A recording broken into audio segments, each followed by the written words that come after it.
જૈન પંડ્યાએ જે 12મો કેસ થી આગળ કેસ વધારવા હતા તમને 12 વટીને ભેળાઈ ગયો છે શું કહો છો?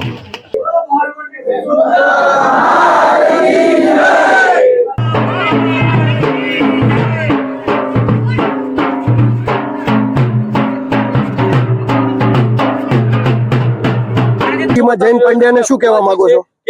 જેમની ઉપર આક્ષેપો લાગ્યા હતા અત્યારે મારો આધાર પુરાવો છે મારી સામે રજૂ કરે એવું કહેવા માંગુ છું. અચ્છા, રજૂ ન કરે તો એમના ખિલાફ ફરિયાદ થઈ શકે? હા, ફરિયાદ થઈ શકે. કારણ કે તમને ખોટી રીતે બદનામ કર્યા. હા. નમસ્કાર, રામ રામ મિત્રો. આજે આપણે વાતચીત કરવાના છીએ કે થરાની અંદર 2 દિવસ પહેલા જે ઘટના ઘટી હતી એ ઘટનાની અંદર અહીંના જે ભુવાજી હતા વાઘજીભાઈ, એમને પોલીસ મથક લઈ જવામાં આવ્યા અને પોલીસ મથક લઈ જવામાં આવ્યા એક સંસ્થા દ્વારા. જે સંસ્થાનું નામ હતું વિજ્ઞાન જાથા. વિજ્ઞાન જાથાના જયેશભાઈ પંડ્યા અહીંયા આવ્યા અને વાઘજીભાઈ ભુવાના ખેતરમાંથી ઉઠાવીને પોલીસ સ્ટેશન લઈ ગયા અને પોલીસ સ્ટેશન લઈ ગઈ એમના હાથમાં પેમ્પલેટ પકડાવી અને એ વસ્તુ કેવડાવવામાં આવી કે ભાઈ તમે દોરા ધાગા બંધ કરી દો, તાંત્રિક વિધિ બંધ કરી દો. ત્યારે તો ઠીક છે, પણ જ્યારે આ મામલો ગરમાયો અને સમગ્ર બનાસકાંઠાથી લઈ અને થરાની અંદર આ મામલાના પ્રત્યાઘાત પડ્યા અને પ્રત્યાઘાતના ભાગરૂપે આપ જોઈ શકો છો કે બારવટી માતાજીના મંદિરમાં અત્યારે વાઘજીભાઈ ભુવાના ઉપાસકો આવેલા છે અને બધા જ ઉપાસકો અત્યારે વિરોધ કરી રહ્યા છે કે એમના હાથે કેમ આવી ઘટના ઘટી. અને એ ઘટનાનું વ્લોગિંગ કરવા માટે આપણે આજે અહીંયા આવ્યા છીએ અને બધા જોડે વાતચીત કરીશું. તો અત્યારે આપ જોઈ રહ્યા છો પૂર્વ માર્કેટ યાર્ડના ચેરમેન અરંદાભાઈ પટેલ પણ અહીંયા આવી ચૂક્યા છે અને માતાજી આવ્યા છે. તો આપણે વાતચીત કરીશું એમના સમર્થકો જોડે, ભુવાજી જોડે, અને હકીકત જાણવાની કોશિશ કરીશું કે શું આ ઘટના જે બની એ ઘટનામાં ખરેખર સત્યતા એ છે કે સત્યતા કંઈક અલગ જ છે. કારણ કે એના સ્થાનિય લોકો એ કહી રહ્યા છે કે અમે કોઈ દિવસ ભુવાજીને એક પણ રૂપિયો આપ્યો નથી, ના અમારા જોડેથી કોઈ દિવસ એમને રૂપિયો લીધો છે. અમને શ્રદ્ધા છે અને વિશ્વાસ છે એટલા માટે અમે એમના જોડે આવીએ છીએ. જો એમને કોઈનો રૂપિયો લીધો નથી, કોઈ વસ્તુ લેવામાં નથી આવી, એવી કોઈ માહિતી એ વિજ્ઞાન જાથા કે જૈન પંડ્યા જોડે ન હોય તો જૈન પંડ્યાએ કયા આધાર પુરાવાના આધારે એમને પોલીસ સ્ટેશન લઈ ગયા અને પોલીસ સ્ટેશન લઈ ગઈ અને એમની સ્થાનિય લેવલે જે ઇજ્જત ઓછી કરવામાં આવી અને હિન્દુ ધર્મમાં જે બારવટી માતા છે એમની લાગણી અને એમના ઉપાસકોની લાગણી દુભાવવામાં આવી, એના માટે જૈન પંડ્યાને માફી માંગવી જોઈએ. માફીથી આ વાત ન અટકે તો એમના ઉપર ફરિયાદ થવી જોઈએ. કારણ કે કોઈ પણ લોકો જે લાગણીથી ધર્મથી જોડાયેલા છે એની આસ્થાને ઠેસ પહોંચાડવાનો હક તમને નથી. પરંતુ એ વિશે આપણે પછી વાત કરીશું. પરંતુ એ પહેલા આપણે વાતચીત કરીશું. અહીંયા ભુવાજી બેઠા છે, એમના જોડે આપણે વાતચીત કરીશું. તો નમસ્કાર. તો શું એ દિવસે ઘટના બની હતી કે તમને અચાનક જ આવીને પોલીસ લઈ ગઈ? સાહેબ, હું ખેતરમાં એકલો હતો. હા. પરિવાર કોઈ હતો નહીં. હા. અને એક લેડીઝ મોકલી અને 2 ભાઈ હારે મૂક્યા. એટલે લેડીઝ આવીને મને કીધું કે મને માથું દુખે છે, દોરો કરો છો. પહેલી મેં ના પાડી, તો છતાં દોરો જબરજસ્તી મારા કન કરાયો. પછી દોરો કરાયો એટલે મને દોરાનું શું લેશો? તો કોઈ દોરાને કશું લેતા નહીં, પુત્રને રોટલો, પક્ષી અને દાણા મારો આજ ચપન બોલી. ના, એટલે તમે ધારો કે પોલીસ સ્ટેશન તમને લઈ ગયા તો તમારા વિરુદ્ધ કોઈએ અરજી કરી હતી? ના, મને એવી કોઈ ખબર નથી. તો કોઈએ એવું કહ્યું હતું કે ભાઈ વાઘજીભાઈ ભુવાજી જે છે એ મારા પૈસા લઈ લીધા, એવી કોઈ અરજી કરી હતી? ના, એ મને ખબર નથી. તો કોઈ પણ આધાર પુરાવા વગર તમને પોલીસ સ્ટેશન લઈ જવા? પોલીસ મને મારે ખેતરમાં એને કીધું કે તારા માથે 8 અરજીઓ કરી છે. હા. તો મને નામ આપો કે તું પોલીસ સ્ટેશન ચાલ. તો જો સ્પષ્ટપણે અહીંયા ભુવાજી કહી રહ્યા છે કે એમના વિરુદ્ધ અરજી કરી હોય તો અરજી કરવાનું નામ આપો. અરજી કોઈએ કરી એનું કોઈ પ્રૂફ નથી, તો કયા પ્રૂફના આધારે તમે પોલીસ સ્ટેશન લઈ જઈ અને જે માતાજી છે, જે હિન્દુ ધર્મ છે, હિન્દુ ધર્મની સાથે જોડાયેલી આસ્થા છે, એ આસ્થાને ઠેસ પહોંચાડવાનું કામ કર્યું? કારણ કે ભુવાજીને તમે પોલીસ સ્ટેશન લઈ ગયા, એ ભુવાજીને નથી લઈ ગયા, એમના સાથે જોડાયેલા બધા ઉપાસકોને લઈ ગયા છો. અને આ વસ્તુનું જો પ્રૂફ તમારા સાથે ન હોય અને અત્યારે પણ એવું કહી રહ્યા છે કે તમે રાજકોટ આવીને રાજકોટ ધૂણીને બતાવો, તો એના વિશે તમારું શું કેવું છે? રાજકોટ શું કામ આવી જાય બનાસકાંઠામાં આવી જાય? તો જો અત્યારે પણ વાઘજીભાઈ કહી રહ્યા છે કે એમની તાકાત હોય તો ફરીવાર બનાસકાંઠા આવી આવી જાય અને એમના આ બધા જે લોકો છે, એમના ઉપાસકો છે, એમના જોડે વાતચીત કરીએ. આપણે જ્યારે અહીંયા વ્લોગિંગ કરતા હતા, ચાલુ હતું, જ્યારે વાતચીત કરતા હતા એમના ઉપાસકો સાથે, ત્યારે અહીંયા પૂર્વ માર્કેટ યાર્ડના ચેરમેન શ્રી અંદાભાઈ ચૌધરી પધારી ચૂક્યા છે. તો એમના જોડે આપણે વાત કરીશું. સાહેબ, તમને આ મેટરની અંદર શું લાગે છે? આમ તો શું છે, ઘણા વર્ષોથી માતાજીના ઉપાસક ભાઈ શ્રી ભુવાજી તરીકે ઓળખવાય છે અને વાઘાભાઈ એમનું નામ છે.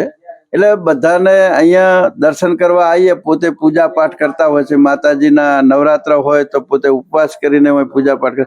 પણ મેં ઘણા વર્ષોથી આવું છું. મેં આજ દિવસ સુધી એમને કોઈ પૈસા લીધા હોય કે કોઈના પાસેથી પૈસા લેતા હોય એવું સાંભળેલું નથી. આ બધા જ ઉપાસકોને શ્રદ્ધા પ્રમાણે માતાજી કંઈક ના કંઈક એનો ફાયદો કરાવતા હશે, ત્યારે લોકો આવતા હશે. હું પણ દર વર્ષે 1-2 વખત તો દર્શન કરવા અહીંયા માતાજીએ આવું જ છું. અને હિન્દુ ધર્મની દેવી દેવતાઓને પૂજા કરનાર પૂજારીઓ, આસ્થા એના ભક્તો જે પૂજા પાઠ કરે છે, એમને જો આ રીતે ફસાવવામાં આવે એ ખોટી પ્રક્રિયા છે. હા, કોઈ પૈસા લેતો હોય, ખોટો ઘમંડ કરતો હોય, ખોટી રીતે પેલું કરતો હોય, એવા લોકોને ફસાવે તો એમાં કોઈ આપણી ના નથી. પણ ભુવાજીને તમે જુઓ તો બંને પગે પોતે અપાહિત છે અને પોતે પૂજા પાઠ કરે છે. લોકોને મને બધાને અહીંના થરાના લોકોને ને આજુબાજુના ગામોના લોકોમાં પણ એમને એવી છાપ છે કે કોઈ પૈસો પાસે લીધા વગર પોતે માતાજીની આસ્થા છે અને માતાજીને પૂજે છે. તમને ગમે આ માતાજીની શ્રદ્ધા રાખવી હોય તો રાખો, ના રાખવી હોય તો કોઈના ઉપર પોતે પ્રેશર પણ કરતા નથી. એટલે આ જે કર્યું છે એ બધું ખોટું કર્યું છે. એવું હિન્દુ ધર્મના લોકોને ઠેસ પહોંચે એવું કામ કર્યું છે.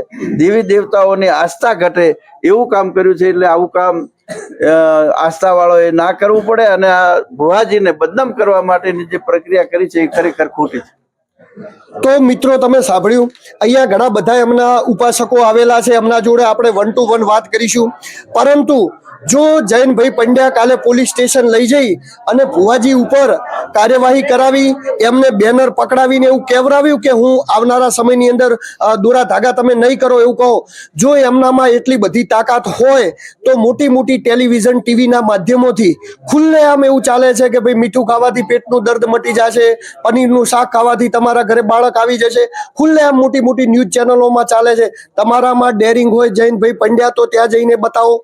તમે આવા કોઈ પણ ગરીબ માણસને જે માતાજીના ઉપાસક છે, સેવા કરે છે, એવા માણસોને તમે હેરાન પરેશાન કરી અને બતાવવા શું માંગો છો એ વિશે આપણે અહીંયા આવેલા લોકોને પૂછીશું અને એમના જોડે વાતચીત કરીશું. નમસ્કાર. આ વિષયની હકીકત શું છે આપણે અહીંના સ્થાનિય લોકો જોડે વાતચીત કરી અને જાણવાની કોશિશ કરીશું.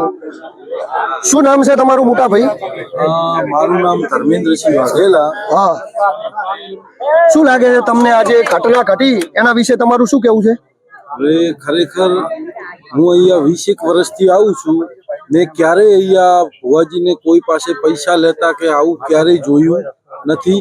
અને લોકો એમની આસ્થાથી આવે છે અને ભુવાજી પૂજા પાઠ કરે છે. લોકો આ ભુવાજીને સાચા ભક્ત, એમના કોઠે માતા છે હાજરા હજુર, અને એમને જે પ્રશ્ન, એમના દુઃખની રજૂઆત કરે છે અને એમને એમાં સફળતા મળે છે, ત્યારે લોકો વારંવાર પૂનમે અહીંયા દર્શન કરવામાં આવે છે અને અહીંયા ફ્રીમાં જમે છે. હું પણ આવું છું.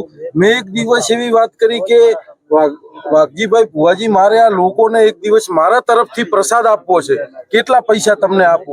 તો એ દિવસે મને સ્પષ્ટ ના પાડી કે મારે કોઈ જ પૈસા લેવાના નથી, તમે તાર જમો. જે રીતે બદનામ કરવામાં આવ્યા અને અહીંયા લઈ જવામાં આવ્યા પોલીસ સ્ટેશન, એ ઘટનાને સી રીતે જોવો છો? એ ખરેખર એક ષડયંત્ર કર્યું. જયારે ભુવાજી ખેતરમાં એકલા હતા અને એક બેન આયા 2 છોકરા લઈને કે અમારા છોકરાને માથું ચડે છે અને અમે એવું સાંભળ્યું કે તમે સારો દોરો ઢાકો કરી આપશો. તો ભુવાજીએ કહ્યું કે તમે માતાજીએ જઈને તમારી શ્રદ્ધા તમે રજૂઆત કરો, સારું થઈ જશે અને સારું થયા પછી તમે માતાએ દર્શન કરવા આવજો. તો કે દોરો કરવાનું કે આવું તમે શું લેશો? કશું નહીં, તમે માતાજીનું નામ લઈને કૂતરાને રોટલા નાખજો અને પક્ષીઓને ચણ નાખજો. તો કે તમારા ઉપર 8 અરજી આવી છે એટલે અમે આયા છે. તરત પોલીસની ગાડી પાછળ આવી અને એમને કે તમારા ઉપર 8 અરજી આવી. અરજી જે આવી હતી એ કોની અરજીઓ આવી? હવે ભુવાજીએ પ્રશ્ન કર્યો કે 8 અરજી આવી, એમના નામ બતાવો.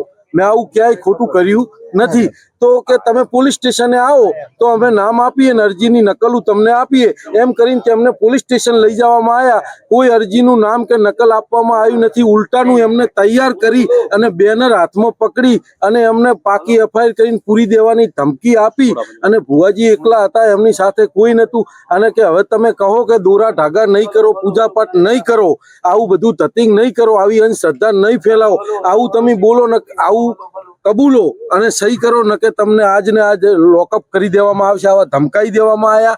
અને ભુવાજી એક તો પછી જે અરજીઓ હતી અરજીઓ મળી નથી, અરજીઓની કોઈ જવાબ મળ્યો તો નથી. અરજીઓ નથી મળી, નથી મળી નથી. તો પછી અરજીઓ વગર કઈ રીતે પોલીસ સ્ટેશન લઈ ગયા? તો અરે આયા કે અમે બે ભાઈઓ આયા, એક બેન આયા અને ડાયરેક્ટ કે અમારે માથું સડે છે એમ કરી દોરો કરાયો, પાણી ચા પાયો છે, ખાટા તાળ્યા પાણી પાયું. અને બીજા નંબર જયંત પંડ્યાને એવું કહેવામાં આવે છે કે જે ઝાપટપારાનો મુદ્દો આલ્યો છે કે ઝાપટપરામાં રંગે હાથે ભુવાને પકડ્યા, એ એના બોર ઉપર હતા, એના બોર ઉપર એના બાળકોને મૂકવા ગયા હતા નિશાળ, એના ઘરને નતા. તો કઈ રીતે ઝાપટપરાનું કે છે કે અમે ઝાપટપરામાં ભુવાજીને રંગે હાથે લાખો રૂપિયા લેતા પકડાણા એમ? આ એક કોના કહેવાથી આ રચ્યું એમ? તો વાત બરોબર છે, આપણે વાતચીત કરી આગળ પણ અહીંયા પણ સાહેબ બેઠા, સાહેબ જોડે ફરીવાર એકવાર વાતચીત કરી. શું લાગે સાહેબ તમને આ હિન્દુ ધર્મને બદનામ કરવાનું કામ હોઈ શકે? અત્યારે જે આ ભુવાજી જે ભાગા ભુવાજી છે ને એમના પરિચયમાં હું ઘણા વર્ષોથી છું, પણ ભુવાજી પૈસા લેતા હોય એવું મેં કોઈ દિવસ સાંભળ્યું નથી. મારા પાસેથી મેં તો કોઈ દાડો પૈસા આપ્યા નથી, પણ દર્શન કરવા આવું છું.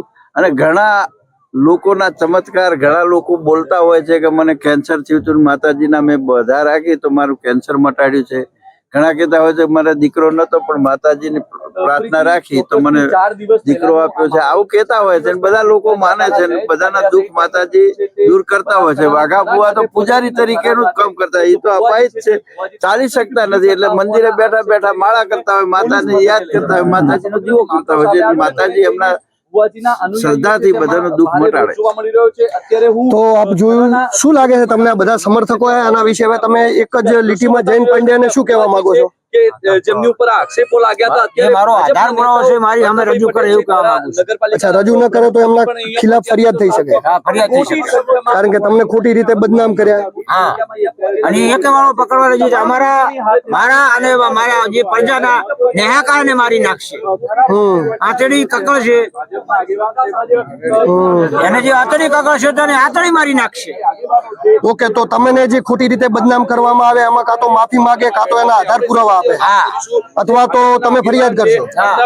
તો આ જુઓ હતા વાઘજીભાઈ ભુવા. ત્યારબાદ અહીંયા બીજા પણ ઘણા બધા લોકો છે, આપણે લોકોની વચ્ચે જઈશું, લોકો જોડે જાણીશું. શું લાગે છે તમને આ જે ઘટના ઘટી એના વિશે? મારું તો એવું માનવું છે કે બનાસકાંઠા જિલ્લામાં નહીં, ગુજરાતમાં નહીં, પણ ભારતમાં હિન્દુ ધર્મને હિન્દુ ધર્મનો વિનાશ કરવો અને મુસ્લિમ જનતાએ આ હિન્દુસ્તાનના ઉપર આ કબજો લેવો, એવું આ નાના નાના કિસ્સો લાગે છે. અને હું પણ એક શિક્ષિત માણસ છું, સમાજનો પ્રતિષ્ઠિત આગેવાન છું. આજે કિસ્સાની અંદર જો આમ જો આપણે જોઈએ તો જે કઈ ગોઠવણી છે એ પંડ્યાની છે. અગાઉ આ પંડ્યાનું મેં ટીવી ઉપર સાંભળેલું છે કે એક સત્યનારાયણ ભગવાનની કથા ચાલતી હતી. સત્યનારાયણ ભગવાનની કથા હિન્દુ ધર્મની અંદર કોઈ પણ અધિકારી હોય એ પોતાના ઘેર પણ ઓફિસની અંદર પણ કથા કરી શકે. કોઈ પણ ગ્રાહકને કે કોઈ પણ લોકોને હેરાન ન થાય એ સાથેના પગલા કરીને કથા કરતા એ કથા અટકાવી હતી. અટકાવ્યા પછી આખા ગુજરાતની અંદર બ્રાહ્મણ સમાજનો એનો રોષ આવ્યો અને પંડ્યાએ માફી માંગી હતી કે ભાઈ મેં આવી કથા રોકાઈ નથી. ત્યારે એ કથા રોકાઈ લીધી. એનું પણ આખા ગુજરાતની અંદર ટીવી ઉપર મેં જોયું છે. એટલે આ કોઈ આ પંડ્યા કઈ રીતે કઈ માનસિકતાથી આ કામ કરે છે એવું મને એવું આ સ્પષ્ટ દેખાય છે. અને એની એક એ જ માનસિકતા છે કે હિન્દુ ધર્મની અંદર હિન્દુઓનો કોઈ પણ રીતે ધર્મની અંદર સંકળાયેલી હિન્દુ ધર્મનો વિનાશ થાય, હિન્દુ ધર્મની અંદર પ્રગતિમાં રોકાય એવું મારું માનવું છે. અને એ પણ કોના ઈશારે આવું કામ કરતા એવું લાગે? આવું એવું લાગે છે કોઈ વિધર્મીઓનું અત્યારે ભારતની અંદર ચાલી રહ્યું છે. સરકારની અંદર પણ દબાવ છે. તમે બાંગ્લાદેશનો કિસ્સો જો, બાંગ્લાદેશની અંદર પણ હિન્દુઓની કતલેઆમ થઈ રહી છે. ભારત સરકાર એના ઉપર કાર્યવાહી કરશે, પણ એક બાંગ્લાદેશની અંદર એ પણ એની અંદર આપણા હિન્દુસ્તાનના લોકો સંકળાયેલા હોય, આંતરરાષ્ટ્રીય બીજા દેશો પણ આમાં સંકળાયેલા હોય એવું મારું અંગત માનવું છે. તો આ હતા બધા લોકો, આપ જોઈ શકો છો ખૂબ જ બહોળી સંખ્યામાં એમના સમર્થકો આવ્યા છે અને જે બધા અત્યારે ખૂબ જ રોષ ભરાઈ ગયા છે. તો પછી આપણે વાતચીત કરીશું.